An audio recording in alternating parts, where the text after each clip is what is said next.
ఈ ప్రపంచంలో కల్మషం లేని, మోసం చేయని ప్రేమ అమ్మానాన్నలు ప్రేమించే ప్రేమ మాత్రమే. వాళ్ళని తిరిగి నువ్వు ప్రేమించలేవు సరికదా!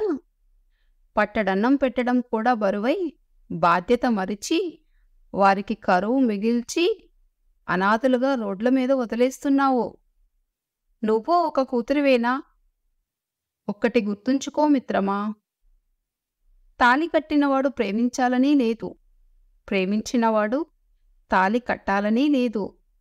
తాళి కట్టినవాడు ప్రేమించకపోయినా తాళికి గౌరవం ఇచ్చి జీవనం సాగిస్తుంది ఆడది. ఎంత సర్దుకుపోయినా ఆ భర్తకు మాత్రం అర్థం కాదు.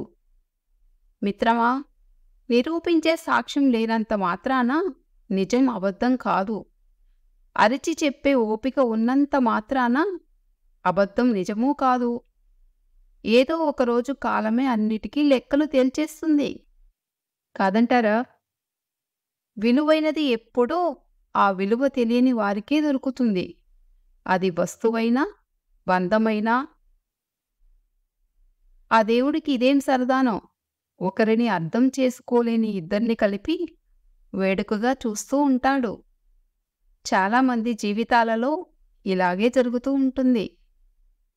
ఆడవాళ్ల నిజ జీవితంలో ఎలా బ్రతుకుతున్నారంటే, 60% మంది ఆడవాళ్లు చావలేక, బ్రతకలేక, ఏదో తన పిల్లల్ని పెంచుకోవటం కోసం మాత్రమే బ్రతుకుతూ జీవిస్తున్నారు. ఇంకా ఉన్న 20% ఆడవాళ్లు కొన్ని విషయాలు బయటకు చెప్పుకోలేక, శారీరకంగా, మానసికంగా బాధపడుతూ జీవిస్తున్నారు. కాదంటారా? మిత్రమా, నవ్వుతూ ఉన్నవాడు 4 రకాలుగా మాట్లాడతాడు. బాధలో ఉన్నవాడు భావంతో మాట్లాడతాడు. ప్రేమతో ఉన్నవాడు చనువుతో మాట్లాడతాడు. కోపంతో ఉన్నవాడు కేకలు వేసి మరీ మాట్లాడతాడు. మంచివాడు మార్పు కోసం మాట్లాడతాడు.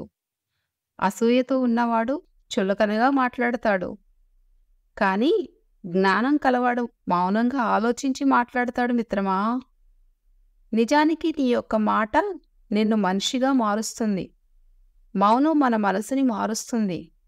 ఒకటి గుర్తుంచుకో మిత్రమా, ఎవ్వరికీ చెప్పుకున్నా తీరని దుఃఖం నీ భార్యకు చెప్పుకుంటే తీరుతుంది. ఎందుకంటే ప్రతి మగాడికి భార్య ఒక శక్తి. ఆ శక్తిని అర్థం చేసుకుని ఎలాంటి సమయంలో ఆ శక్తిని గ్రహించాలో, ఎలా ఆ శక్తిని ఇంకా శక్తివంతంగా మార్చుకోవాలో తెలుసుకోగలిగితే ప్రతి మగవాడి జీవితం కూడా అద్భుతంగా ఉంటుంది. ఇన్ని మాటల్లో మీకు ఏది బాగా నచ్చిందో కింద కామెంట్ చేయండి. ఈ వీడియో కనుక మీకు నచ్చినట్లయితే వీడియోని లైక్ చేసి, ఇలాంటి మరిన్ని వీడియోస్ కోసం మన ఛానల్ని సబ్స్క్రైబ్ చేసుకుని నన్ను సపోర్ట్ చేయండి. ధన్యవాదాలు.